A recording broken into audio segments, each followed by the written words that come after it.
Apporter des solutions concrètes aux problèmes des territoires prioritaires. Quand on parle des territoires prioritaires, alors toi tu parlais des émeutes de 2005, il faut remonter quand même à plus de 30 ans en arrière. Elles concernent 5 millions de personnes dans 1500 quartiers qui sont répartis dans toute la France et qui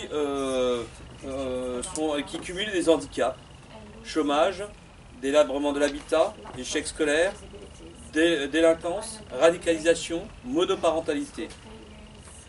Autant de problèmes qui menacent l'avenir de notre public. Pourtant, la politique de la ville vient encore de subir une baisse du budget significative. Une réduction de 11%. Alors, cette réduction de 11%, elle s'accumule avec déjà une réduction de 10% qui s'est opérée entre 2010 et 2014, entre 2012 et 2014. Donc là, ça a été une déclaration qui a été mise en œuvre très rapidement. C'était enfin 3 semaines après que le président soit arrivé à l'Élysée.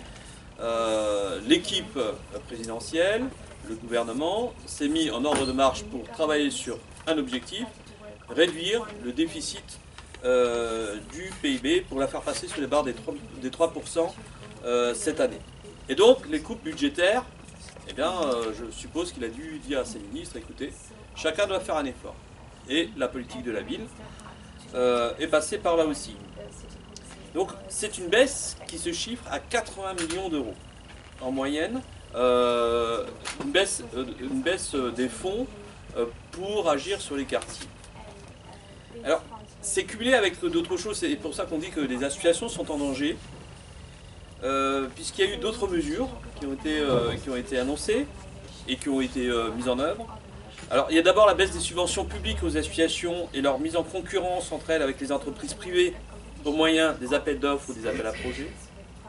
Reconfigurant le domaine de l'économie non marchande, ce qu'on va appeler l'économie sociale et solidaire, en faveur des marchands du marché et faisant disparaître des associations. La baisse de la dotation de l'État aux villes, aux différentes collectivités, qui a affecté le financement des associations. Alors cette baisse ne date pas d'aujourd'hui, hein, ne date pas que de cet été, puisque là c'était une mesure surprise qu'ont découvert un certain nombre d'élus locaux, de dire bah tiens on va amputer 300 millions d'euros sur l'enveloppe qu'on verse aux collectivités. L'annonce de la suppression de la taxe d'habitation qui fait hurler, en tout cas dans les couloirs, qui va déséquilibrer encore plus les budgets des collectivités locales, car à terme, les promesses de compensation ne sont pas tenues. Les associations, inévitablement, vont pâtir à cette suppression de la taxe d'habitation. L'annulation totalement arbitraire de crédits décidés cet été. Donc, la suppression dite ciblée des emplois aidés, sous prétexte que leur coût est trop élevé au regard de leur efficacité. Alors je vais donner juste des chiffres par rapport à un coût d'un contrat aidé. Un coût d'un contrat aidé, c'est 9 000 euros. Par contre, un emploi préservé ou créé avec le CICE, donc ce qui avait été mis en place par le précédent gouvernement, c'est 400 000 euros. Voilà. Et c'est un chiffre qui a été repris notamment par Alternative économique, hein, donc un magazine économique. La diminution des 5 euros par mois sur les APL, qui va forcément impacter la plupart des ménages, mais pire encore, qui va surtout impacter le programme de développement, de construction de logements sociaux ou de rénovation des logements sociaux par des bailleurs, par les bailleurs sociaux. La suppression de la réserve parlementaire, qui a été aussi validée cet été. Alors cette réserve parlementaire dont disposaient donc les députés, qui pouvaient soutenir telle ou telle action ou telle association agissant sur leur territoire. Et puis le développement des contrats à impact social, véritable instrument de destruction du monde associatif, en le faisant passer sous la dépendance des groupes financiers. Alors ce sont un certain nombre de mesures, c'est quelques mesures qui ont été annoncées, qui sont actées, qui ont été mises en œuvre. Alors, face à un enjeu, face à justement la déstructuration des associations, parce qu'il faut dire qu'il faut agir sur l'économie et non pas sur l'humain, puisque les associations agissent sur l'humain. les associations dans une ville, c'est le maintien du lien social. C'est la lutte contre l'exclusion, quelle que soit l'activité qui soit menée, activité culturelle, sportive ou sociale, et notamment dans les quartiers prioritaires de la ville, comme défini, mais d'autres aussi, d'autres quartiers sont concernés. La présence de ces associations, elle est importante, voire même vitale, pour garder ce qu'on appelle l'ordre républicain.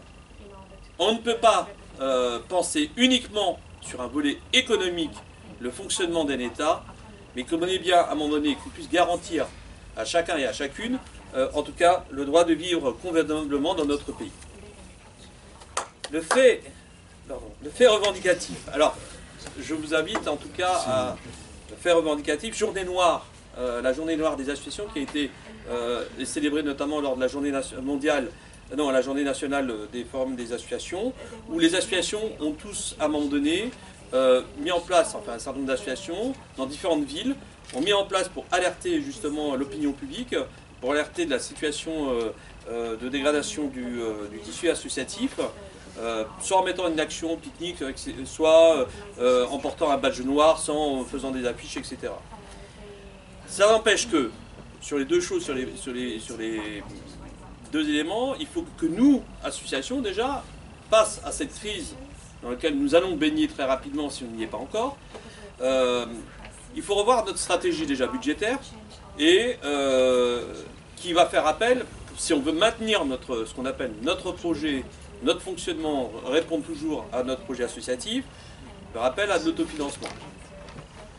Ne pas tomber dans ce qu'on appelle dans les appels à projets, parce que l'appel à projet, c'est un piège à coups. J'ai déjà vu des associations qui avaient une place importante dans la ville, notamment par rapport à ce qu'on appelle la réinsertion d'anciens détenus, etc., qui répondaient aux appels à projets de l'État, et puis du jour au lendemain, ces associations, comme elles n'ont pas eu l'appel à projet, enfin comme voilà, elles ont disparu.